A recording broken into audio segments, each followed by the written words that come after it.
Thank you so much for joining us for today's Connected Conversation. And this program is funded through a More Perfect Union initiative of the National Endowment of the Humanities.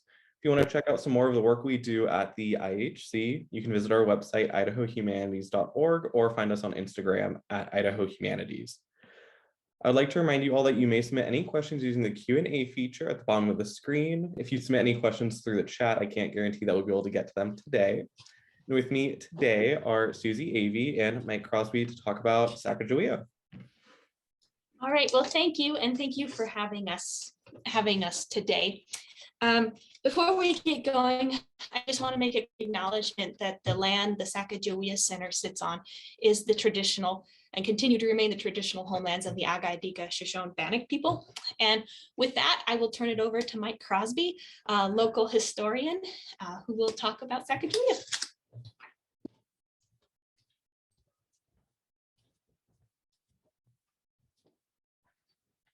Well, I think that was record time for the name question to come up this morning.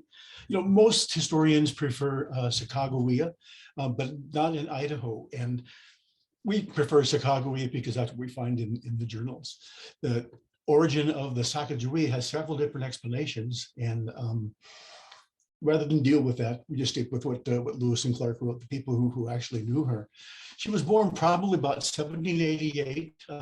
In this area, the homeland of the Agay-Dika was the Salmon River Basin in Idaho and the Upper Beaverhead in Montana. And about the year 1800, when she was about 12, she was with her people on a buffalo hunt over at the Three Forks of the Missouri. They did that every year to lay in a supply of buffalo jerky for the winter. While they were there, they were attacked by a war party of Hidatsa, who come from what's now North Dakota. There were several people killed. There were several people taken captured, including Sacagawea and one of her young friends. They were taken back to what we call the Knife River Village Complex, where there were 3 Hidatsa and 2 Mandan villages. And she lived in a village that's known as Metaharta among the Awatika Hidatsa. What her life there was like, we really have no idea. No one who knew anything about her wrote anything. She certainly has some culture shock. She learned to do things that Shoshone women didn't do, particularly gardening. They were farmers, the Hidatsa.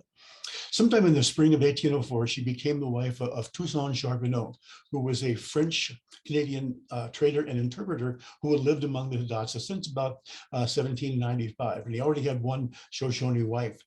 We say that time because she became pregnant with their first child.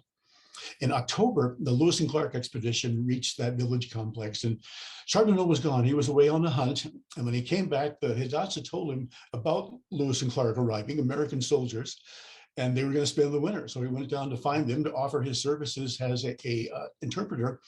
He noticed that there were some Frenchmen among the soldiers, and through one of them, probably Francois Labiche, he was introduced to William Clark. Explained what he could do, and Clark hired him as an interpreter. Then Clark explained that the following spring, they were not going home. They intended to go to the Pacific coast by what they understood as the best way, which is up the Missouri River, across the mountains, and down the Columbia River. And when they said that, Charbonneau said, you know, one of my wives, her people lived at the headwaters of the Missouri. And if you take us along, she can interpret for you if we find them. And they thought that was just a great idea because they might need to perhaps rent or buy horses to cross those mountains. And so he went home and told Sacagawea that she was going to have a dream come true that she couldn't possibly have dreamed, the idea of going home again. And so about a week later, she came down to where they were building Fort Mandan, and she brought with her 4 buffalo robes as gifts.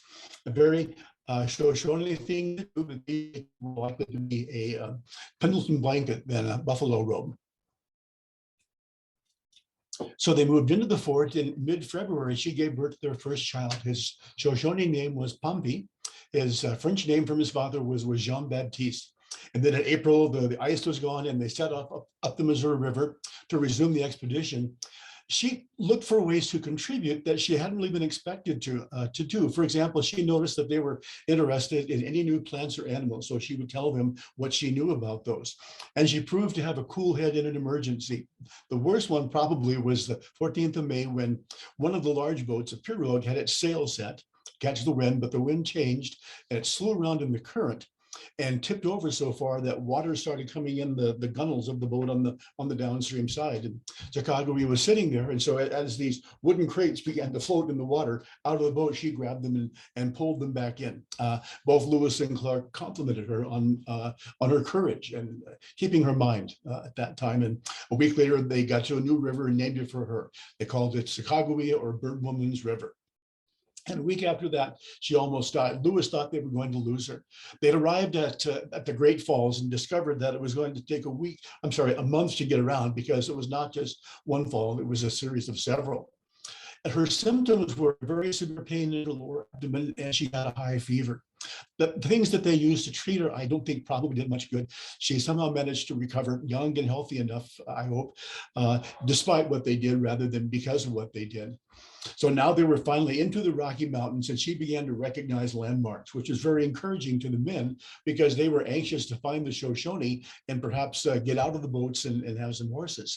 When they reached the Three Forks, that's the place where she had been captured. She told them about what happened that day, and that's how we have that information. They continued up the Jefferson River, and about a week after that, Lewis decided to set out on foot to see if he could find the Shoshone before they left for their annual buffalo hunt. At that time, the river was such that it was much faster to walk. And so he left with a small party and crossed Lemhi Pass into what's now Idaho, and managed to find the Shoshone on the Lemhi River near present-day Salmon. About 20 or so came back with him over the Lemhi Pass to rendezvous with Clark and his party. And among them was the chief, whose name was Sacagawea. They reunited, and there occurred maybe the most famous moment of the expedition. I think one of the great moments of American history, when she realized that the chief was her brother, Sacagawea. And shortly afterwards, she recognized another Shoshone woman who was there as the young girl who had escaped after she had been captured and somehow made it back home. Unfortunately, after the council was over, her friend took her aside and told her that most of her relatives had died since she had been gone, that 5 years. She still had 2 brothers and a nephew.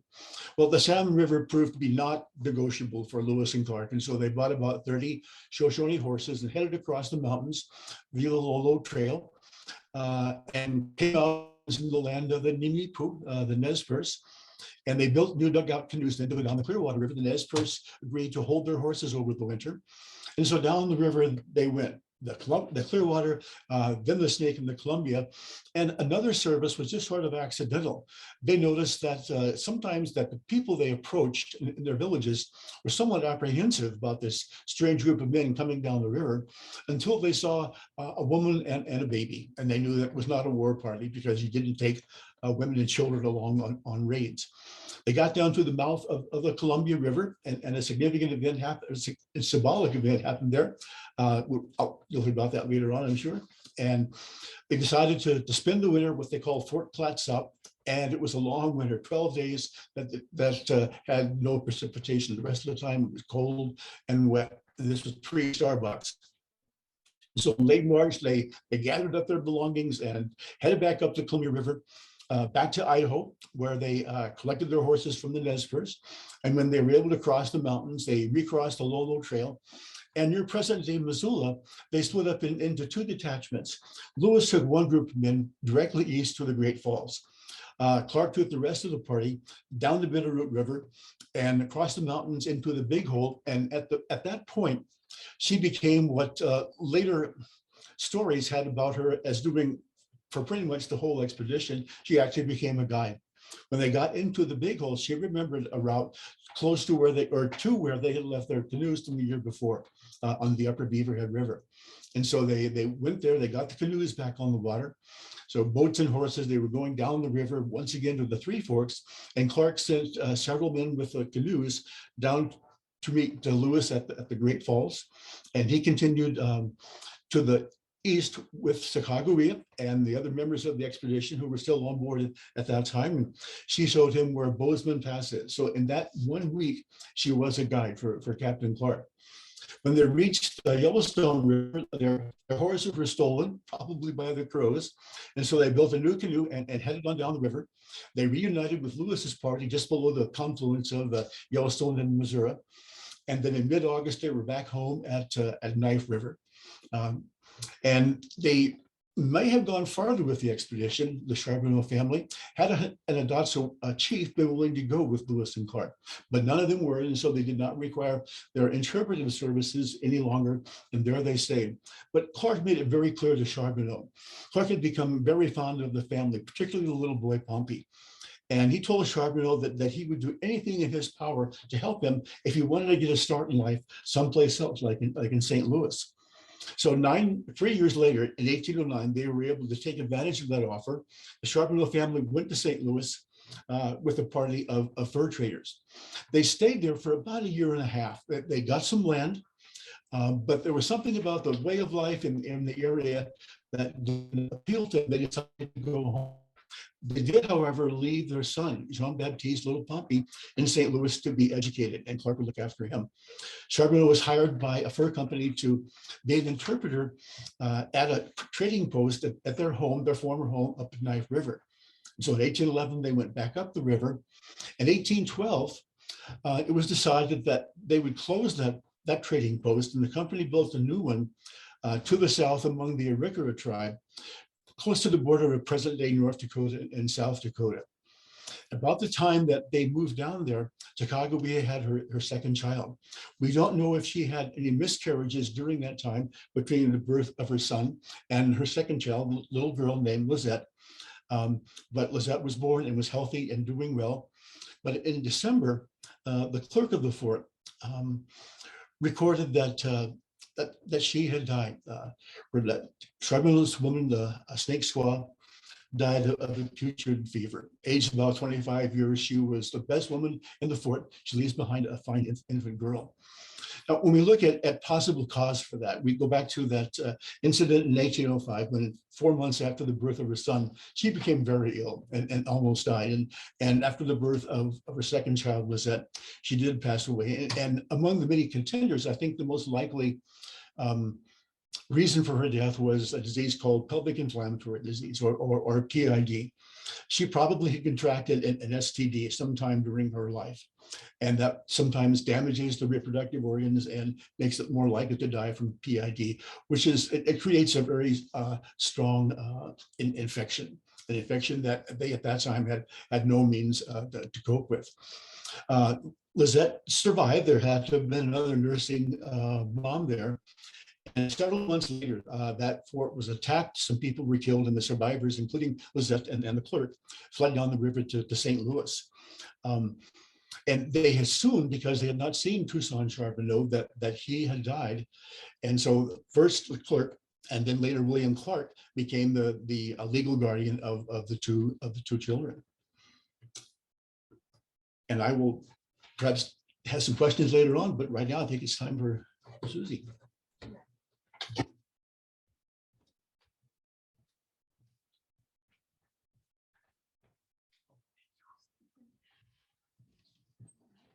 Well, thank you, Mike.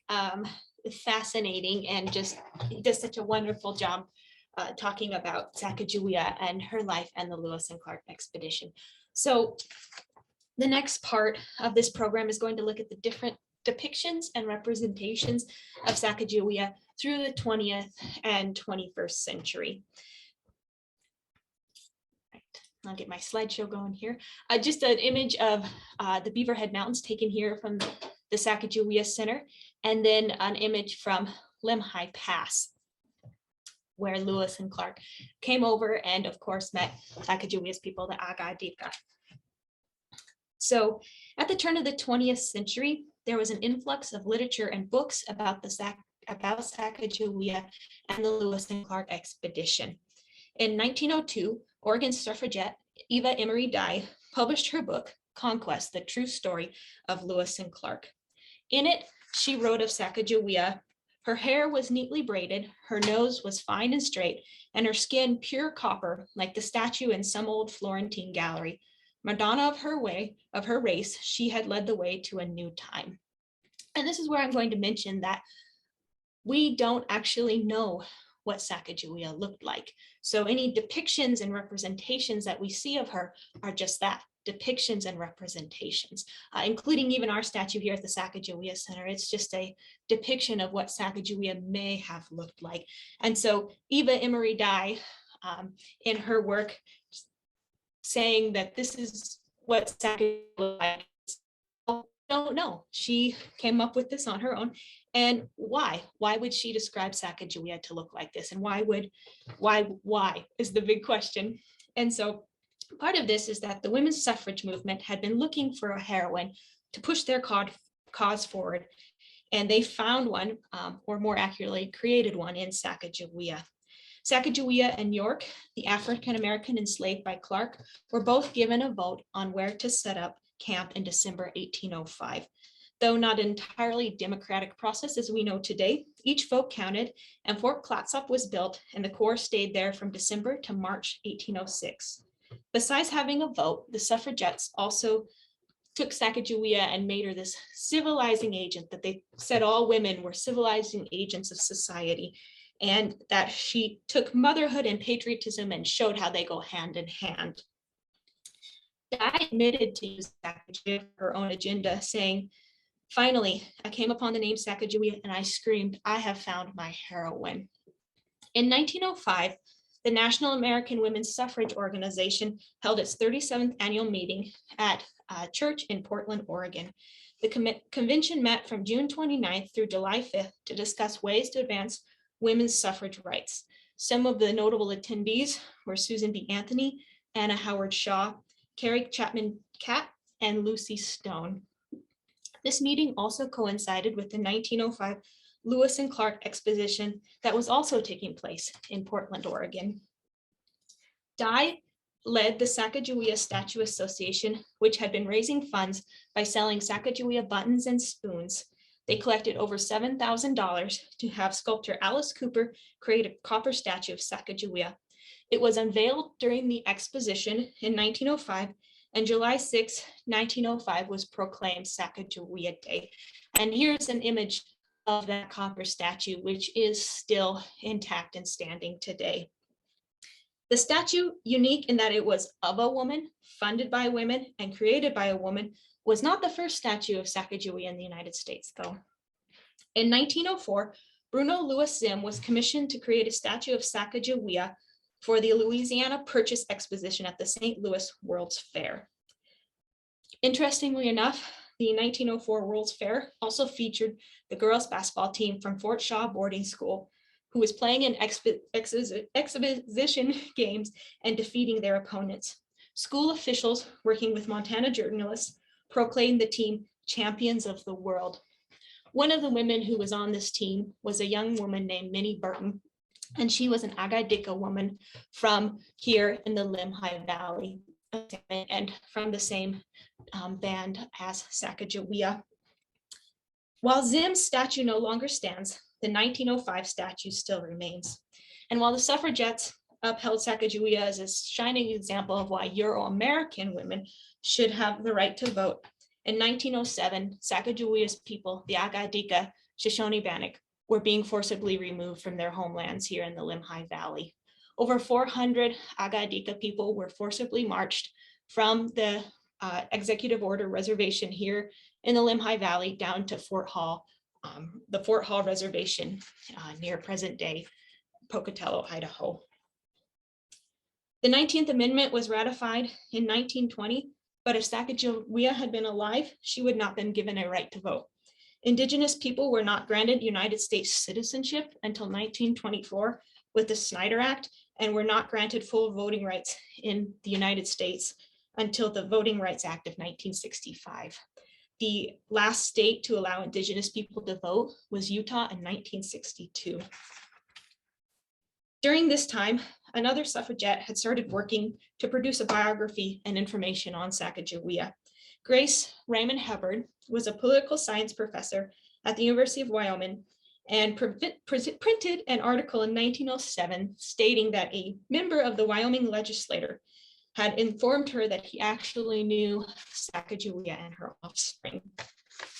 This would lead Hubbard to work on interviewing and producing information that suggested Sacagawea did not die in 1812 and actually died in 1884 and was buried at the Wind River Reservation in present-day Wyoming.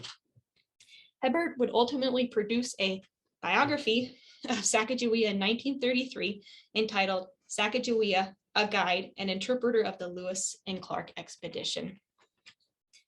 Because of the back and forth between Wyoming and South Dakota and others on where Sacagawea was buried, the Bureau of Indian Affairs would hire Dr. Charles Eastman to investigate and find out where she was buried. Dr. Eastman is probably best known as a physician who attended to and assisted the wounded after the massacre at Wounded Knee in 1890. He was sent to Dakota, and he interviewed people from the Comanche, Gravant Hidatsa, and Eastern Shoshone tribes. He came to the conclusion that Sacagawea had lived to old age and was buried on the Wind Reservation, citing that his knowledge of Indigenous mothers, that Sacagawea would have never left Pompey with Clark and gone back west, because his knowledge of this Indigenous mother trait is that she would have never had done that. So that was one of his reasons, as well as the different oral histories and traditions he would cite. So like Hebert, he would believe that Sacagawea lived to old age. The depiction of Sacagawea shows her living a long and incredible life, traveling to the US back to Wyoming, but most historians believe she is buried in present-day South Dakota and died in 1812. They cite the journals of John Lutwig that Mike talked about, and Clark's own cash book that stated she had passed. Clark died in 1838.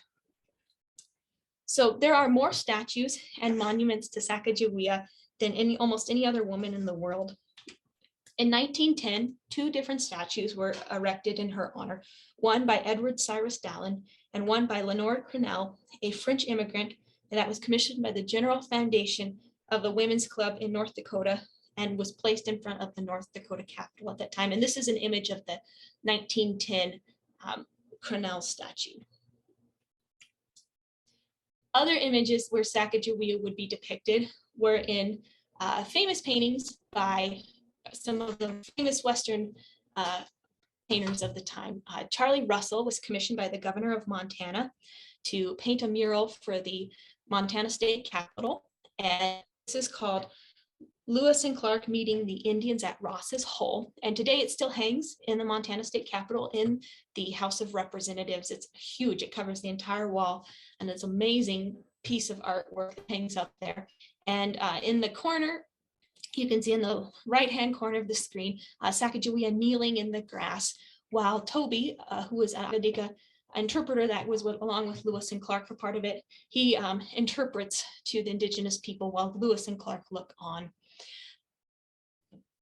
One of the things I think when we see this image is what we notice more so the Indigenous people on horseback in the front of the painting, and Sacagawea is a little more hidden, so you can't see much of the depiction of her. And just a side note, is interesting is the legend is that the wolf here in front, Charlie Russell painted in front because at the time he painted this in 1911 and to 1912, he was sworn enemies with the Speaker of the House. So he put this wolf in there that is right above where this podium is for the speaker. So today, almost over 100 years later, that wolf still is glaring and sneering down at the Speaker of the House. Also commissioned in 1911 was this painting by the Montana state government for the Montana Capitol building. It is called Lewis and Clark at the Three Forks, and it depicts Sacagawea pointing out the way to Lewis and Clark. Today, it still hangs in the Montana State Capitol in the House of Representatives entryway. And again, you can see the long braids, the copper skin, and she has Pompey on her back. So through the 1920s, 1930s, 1940s, the kind of romanticized view of Sacagawea that Dye had started continued. And in 1942, the USS Sacagawea was named in her honor. It was a tugboat. It was canceled by the Navy that same year, but then retained by the Maritime Commission. And so the next thing I kind of have up on the screen here are 2 of the biggest things, I guess, that we get asked about here at the center. And that is the film, the Far Horizons and the book Sacagawea by Anna Lee Waldo. And so into the 50s, 60s, 70s, this myth and romanticized version of Sacagawea continued. And even I think more was the idea that Sacagawea and William Clark had a romantic relationship. So in 1962, The Far Horizons premiered.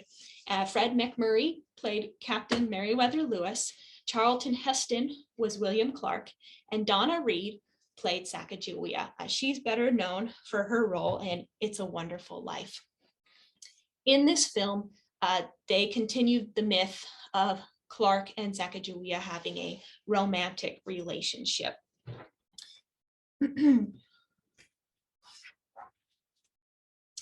In 1979, Anna Lee Waldo published her book, Sacagawea.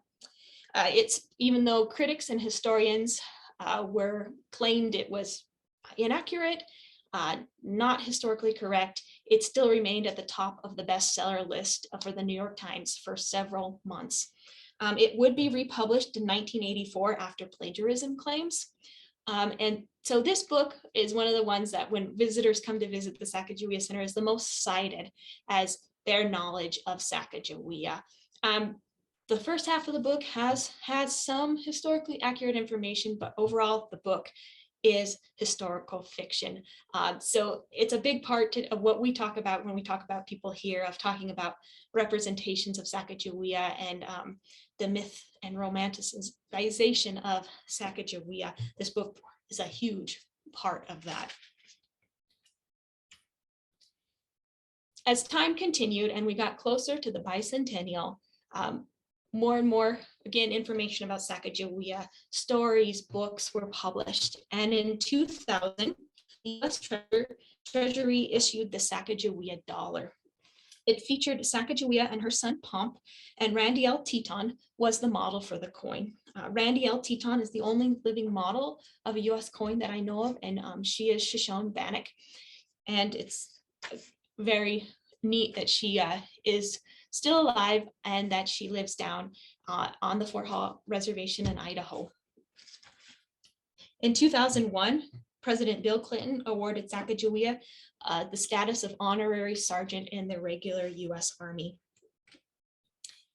That 1910 statue I talked about that sat in front of the North Dakota Capitol, a replica was created of it in 2003, and that replica was given to the US Capitol Visitor Center by the state of North Dakota to commemorate the beginning of the expedition's bicentennial. So it is one of two statues representing North Dakota as part of the US Statutory Hall. And as you can see, her name is spelled quite differently than we spell it here in Idaho, and also pronounced Sacagawea. And that is the Hidatsa, the traditional Hidatsa spelling of her name, and that means bird woman in the Hidatsa language. In 2006, another ship was named for Sacagawea, the USNS Sacagawea, and it was a Lewis and Clark class dry cargo ship, and it still remains in active duty today. That brings us to the Sacagawea Center here in Salmon. The Sacagawea Center was established during the bicentennial. Mike Crosby played an integral part in the creation of the Sacagawea Center, as well as did the Roseanne, Rosina, and Emma George and other Agadika people and other community members here in Salmon. Roseanne, Rosina, and Emma George also had some of the ideas and the visions of what the center would be. Today, our mission is to acknowledge and honor the Agadika Shoshone-Bannock people, the Lewis and Clark expedition, Western frontier life, and the natural environment. And our statue is again a representation of what Sacagawea could have looked like. And it was by the sculptor A. Vincent Talbot.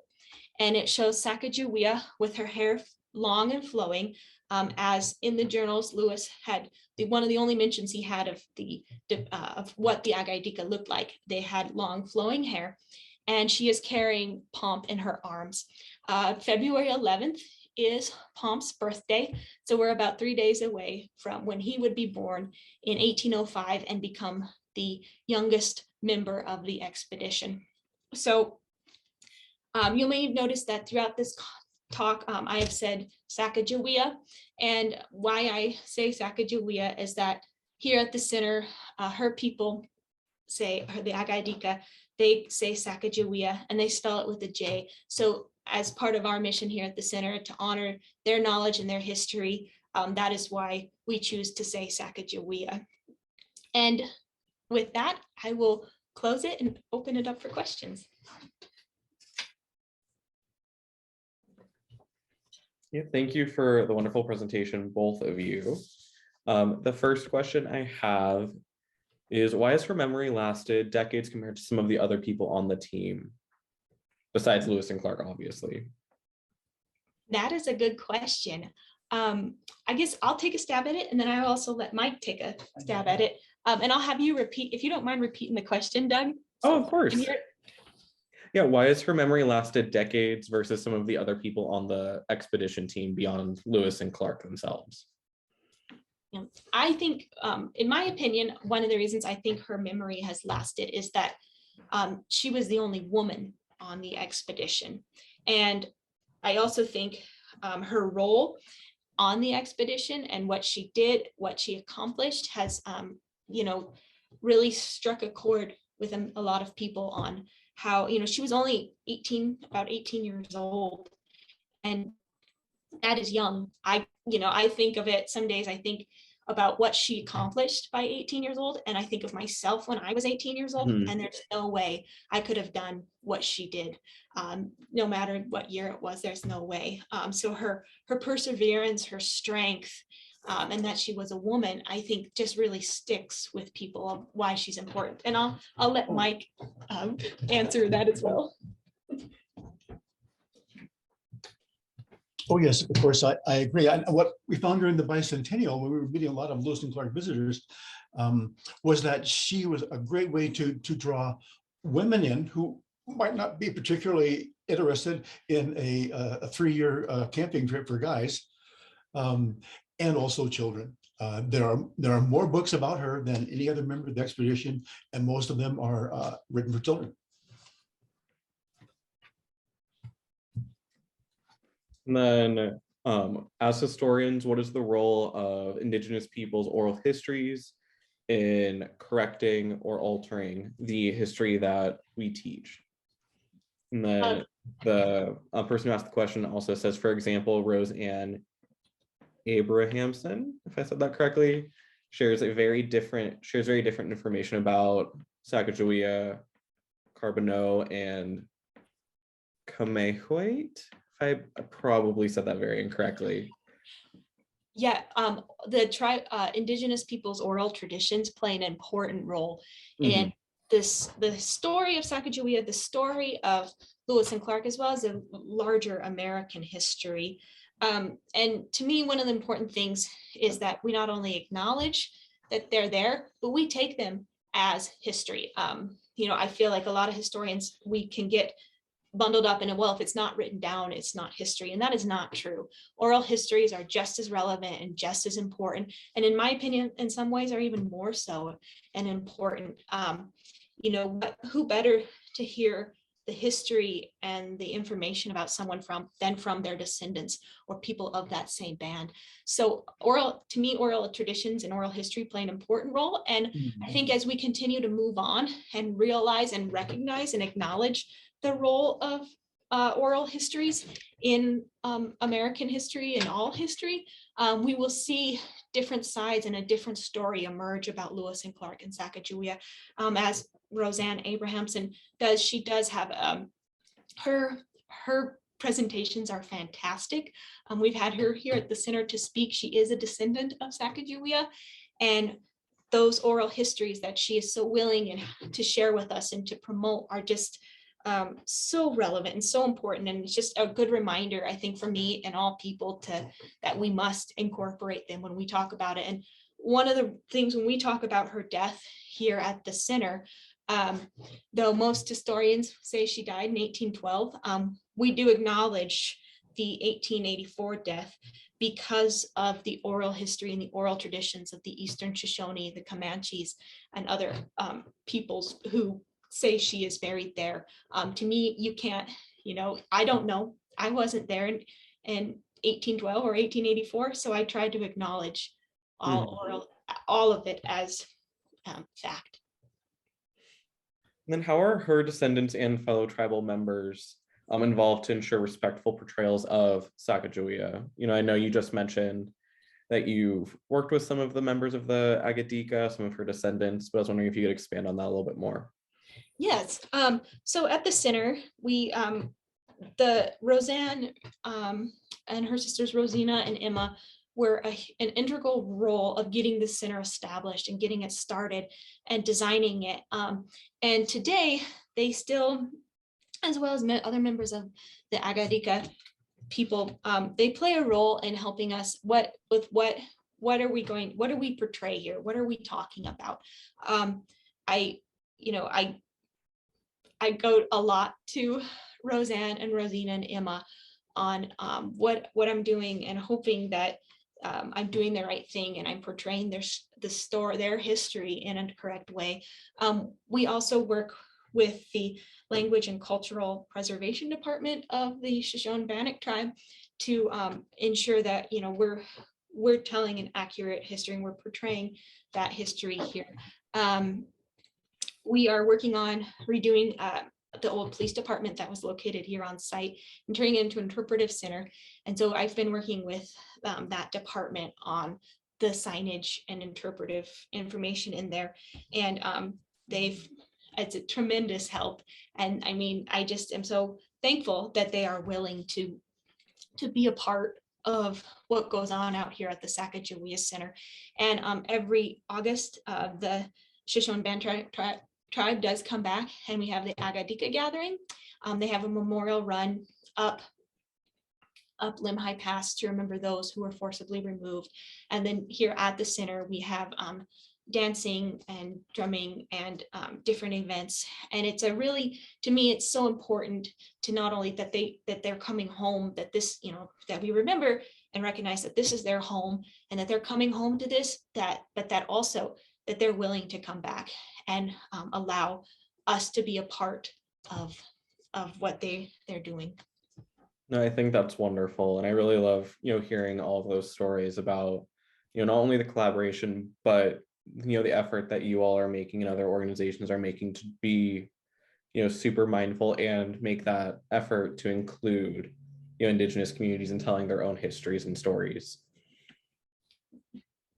And in your opinion, what would you say are the greatest errors in the book Sacagawea by Waldo?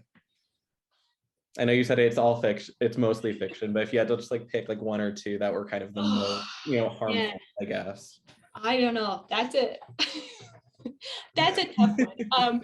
I guess I would say to me, I guess more of a story of to me when it was oh, this book has some representation that is somewhat harmful. Is we had a visitor to the center come in and say, I read this book and it's really inspired me to learn about Sacagawea, and in fact I'm teaching a course right now on Sacagawea with this book.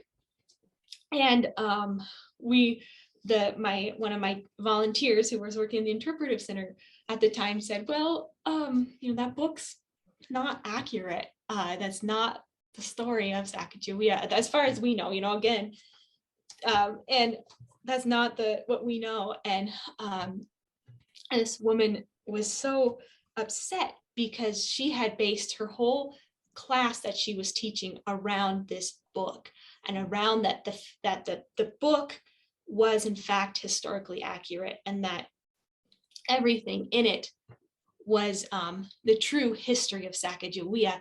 And so to me, that's just an example of well, it's just overall, it's just kind of a, it's hard when you to take something like that at face value and say, yes, this is the history of Sacagawea, especially when there's so much we don't know. And there's again, with oral traditions and all of that's becoming more to the head. We just, yeah, it's it's a little rambling answer, but it's kind of hard for me to pick and choose what in that book is not good.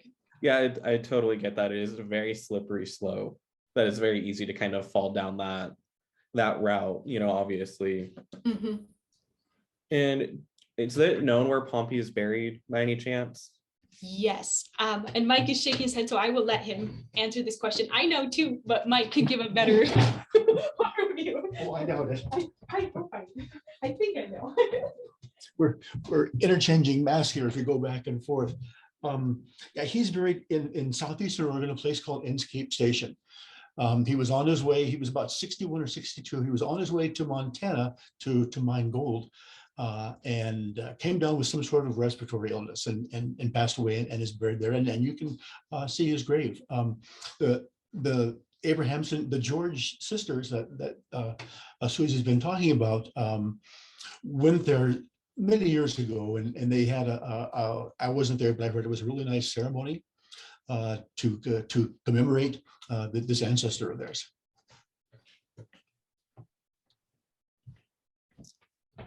And the next question, speaking of burials, some people believe Sacagawea was born in present-day Montana. Is there any, possible truth to this? I know you mentioned that it does seem, based off of oral histories and stuff, that she is buried on the Wind Reservation.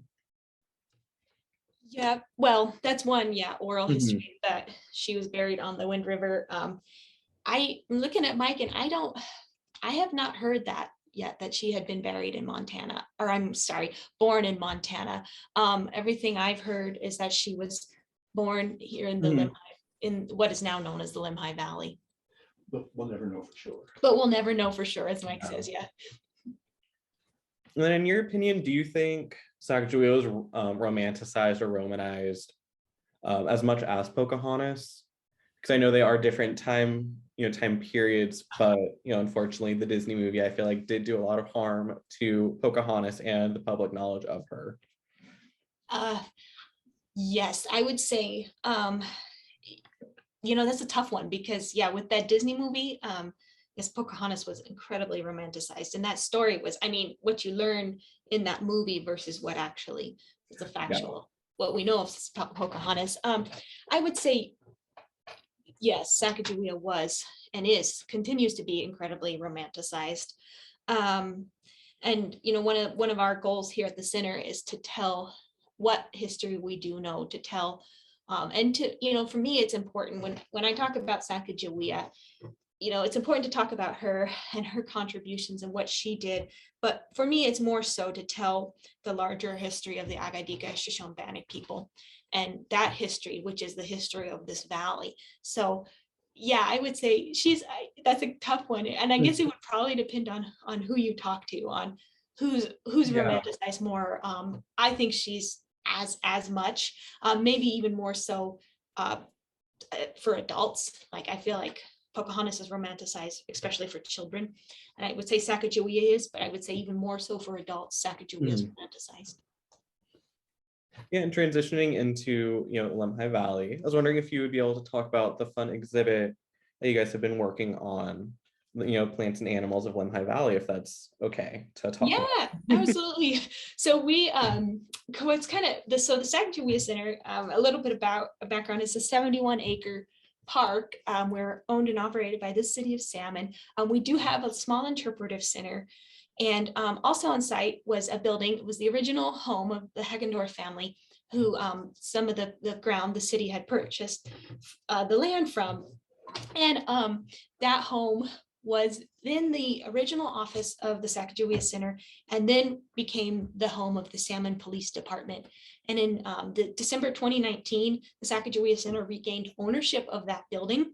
And so since then, we've been working to remodel it and create an interpretive exhibit to go inside that looks at who else who calls this place home?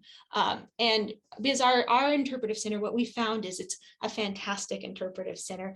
And it talks about Sacagawea and the Agadika and the Lewis and Clark expedition. But what we found was we were getting more questions about who is Tindoi, what was more information about the 1907 removal, what about Lemhi Pass? What's the significance of Lemhi Pass? What's the significance of, this? So we thought, well, what better way than to expound on kind of this more information. And so this exhibit is looking at Lemhi Pass, some history about Lemhi Pass, more information about Tindoi and the Agadika, as well as taking a look at the plants and animals who call this valley home, because we get a lot of questions about what native plants grow here, or what animals are native here. So kind of trying to connect this idea of like the whole, because that was an original home. The theme of that kind of whole exhibit is home. It's a space of home. So that's kind of what we're playing off of. So that's what we're working on. I'm really excited about it. Some of the fun things we have, we're going to talk in there about the bitterroot and what was the uses of the bitterroot. What are traditional uses of bitterroot, the camas, and some other plants. I don't want to give it all away because I want people to come out to Salmon to visit it when it's done. But yeah, so that's what we're working on. And then the animals. One of the things, we have a couple taxidermied animals down in the interpretive center, and kids love them and they love to pet them and ask you questions about, we have a bear and a raccoon and a wolf, and so what about this animal, did it live here, questions. So with the animals, we're looking to do some interpretive and more interpretive and interactive exhibit, for especially aimed at kids, to kind of get them excited and to remember the Sacagawea Center and to come back here and to keep learning and keep exploring the history we have here. I think that's wonderful. And I definitely obviously wanted to be able to let you talk about all the wonderful work you guys are doing outside of just recognizing Sacagawea and the tribe. And another question from one of the audience members: Sacagawea seems to have become an archetype for the helpmate and the quote good minority. How can she be rescued from this cultural baggage? It's a good question. I'm not sure I have the answer. I'm not sure I'm the right person to give that answer. I'm not an expert on Sacagawea, nor am I Indigenous. So I feel like what I say is, it's what I know, what I've been taught, what I've learned here. But I feel like, for that, what we need to do, how do we rescue Sacagawea from the good minority? How do we do that? Well, I think the bigger issue is we need to be creating spaces for Indigenous people to talk. We need to have more going to the different tribes and saying, what is your history? What is your, as long as it's, but first we have to build those relationships, right? We can't just go and ask and ask and ask. We need to go build those relationships and ask those people if they're willing to share that history, if they're willing to be a part of this, and I think rescuing her from the good minority is the first thing. Is we need to acknowledge that the Agadika were forcibly removed from their homeland, that Fort Hall is not their traditional homelands, that and that they are not and I'll look at Mike to make sure they are not federally recognized. The Agadika are not federally recognized as their own tribe. So, to me, yeah, it's a big question and it's a good question. And I think we all need to work together to kind of reframe our mindsets and get out of the Euro-American, this is what I know, this is the history I've been taught, or how, and instead not like Di, who's framing Sacagawea in her own, copper maiden kind of mindset, to get into incorporating and learning, relearning what we know. Yeah. And then the next question is, how have the different movies and portrayals of Sacagawea kind of, throughout time, in your opinion at least, impacted the view of her people's culture. Because at least from my understanding, it almost seems like she is somewhat of an outlier. So, kind of in that same breath as Pocahontas in terms of, at least in the pop culture world, that true like call out Indigenous person. Yeah. But at the same time, I feel like with them being called out, they're somewhat being stripped of that Native culture. It's more the person and the role that they helped, the Europeans or the, white Americans rather than the culture that they also came from. Yeah. Yeah, you're right. I mean, I guess again, that description of Sacagawea, she's whitening her to be used for her own purposes. And, I think portrayals of her people in film and movies, again, I would say, from my opinion, I don't, and I'll ask if Mike wants to speak on this too. I don't see them. It's Sacagawea, the young Shoshone is what you see, and it's never. I don't see a lot. I mean, I think you're seeing more scholarship, obviously, today. That is, okay, yes, she was a member of this band, and what do we know? What is their history? What is their culture? But for a long time, it was like she was the solo individual, like Sacagawea, like Pocahontas, removed almost from her people. And what it was,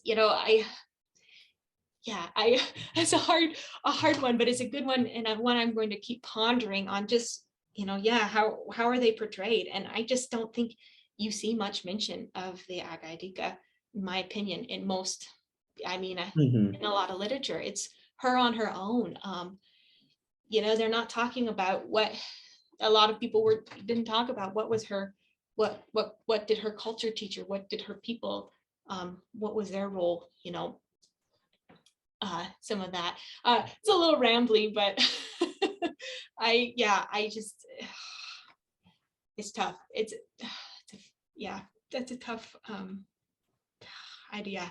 I'm not sure how to, and I guess for me, it's like, well, what do we do at the Sacagawea Center? What do we do? What do we make sure? We need to make sure that we're telling her that, that history here, that we're not just focusing on Sacagawea, that we're focusing on the bigger. And then, I guess a good example is Toby, who was the interpreter who went with a guide who led Lewis and Clark through this valley in a Lost Trail Pass. Do most people know who Toby is? I would say no.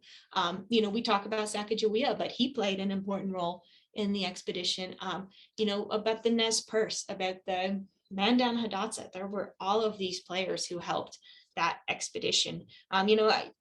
We tell people here, Lewis and Clark would have never made it if it weren't for the Indigenous nations out here.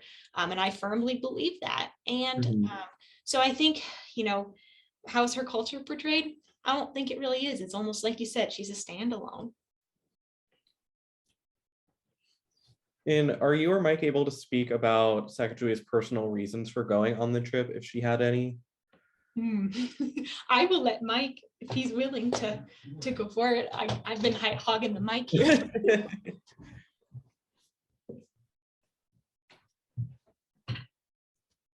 Well, I think primarily, as I mentioned earlier, was just the ability to finally have that, to go home and to see the homeland that she loved and the friends and family that she had left behind. And a corollary to that question would be, okay, now that she was home, why did she leave? She could just go hide until Lewis and Clark had left. And it's interesting. I was doing a program here once, and there were a couple of Shoshone women in the audience. And so I said, ladies, if you don't mind, I'm going to hand that question to you. What do you think? And they told me that even today, if a Shoshone marries out of the tribe, then they go with her husband. And so that's still a custom today. But I also kind of like to think in terms of her as a person. I think, why can't we say that she was just as great of an explorer as an adventurer as anybody else on that expedition? The chance to see things that she never have a chance to see, and achieve that personal satisfaction of doing that. And I was wondering if either of you can kind of expand on the difference between the Shoshone tribes and the Agadika. And obviously they are completely different cultures, so it is hard to do that direct comparison. But also why the Agadika is not recognized by the federal government while the Shoshone are. If that's an easy-ish thing to get into without all of the political nuance, obviously. Yeah, and I see Mike shaking his head. I don't know if you want to address. If you want to go, I'll let you. Right, we're going back and forth. No, I think that goes back to the what the bureaucrats in the late 19th century were planning. And it seems to me, based upon what I've read, that they really just considered the Agadika Shoshone as just not a separate tribe, but just a branch of the Northern Shoshone. And so it was a bureaucratic convenience just to get all those people together and not realizing how different they were. And so the Agadika Lemhi Shoshone have had a century-old struggle to achieve that recognition that they aren't the same. They do have some differences between the other bands of Shoshone.